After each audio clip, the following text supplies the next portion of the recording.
ಹೊಂದಿದ್ದಾಳೆ. ಆಕಾಶದ ಅಂಚಿನಿಂದ 60 ಅಂಗುಲ ಅಡಿ ಆಚೆಗೆ ವ್ಯಾಪ್ತಿಯನ್ನು ಹೊಂದಿದಂತಹ ಮಹಾಮಾತೆಯನ್ನು ನಖಶಿಕಾಂತವಾಗಿ ನೋಡಿದೆವು ಎಂದಾದರೆ ವರ್ಣಿಸುವುದಕ್ಕೆ ಸಾಸಿರ ನಾಲೆಗೆ ಉಳ್ಳಂತಹ ಆದಿಶೇಷನಿಗೂ ಒಂದೊಮ್ಮೆಗೆ ಅಸಾಧ್ಯವಾಗಿಯೇ ಹೋದೀತು.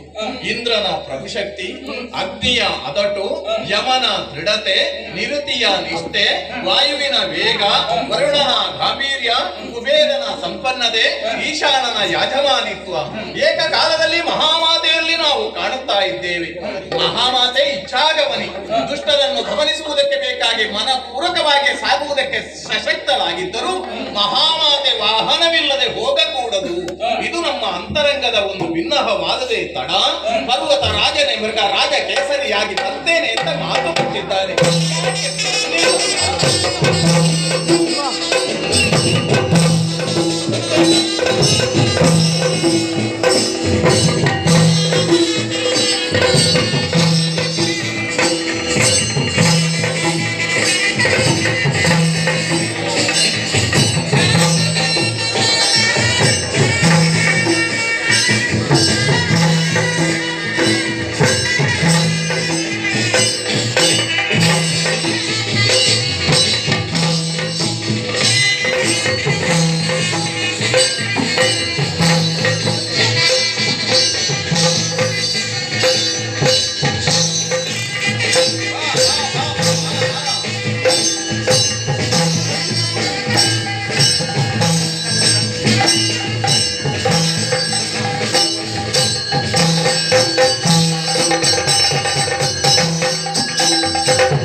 ಹಿಮವಂತನೇ ಕೇಸರಿಯಾಗಿ ಬಂದು ಸಿದ್ಧನಾಗಿದ್ದಾನೆ.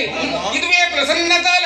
ನೀವೆಲ್ಲವರು ಜಯಘೋಷವನ್ನು ಮಾಡುತ್ತಿರುವಂತೆ ಮೊಳಗುತ್ತಿರುವಂತಹ ಶಂಖಧ್ವನಿ ನಿನಾದಗಳೊಂದಿಗೆ ತುರುಳ ಮಹಿಷನ ವಧೆಗಾಗಿ ಈ ಕ್ಷಣ ಸಮವಾಹಿನಿಯಾಗುತ್ತೇನೆ.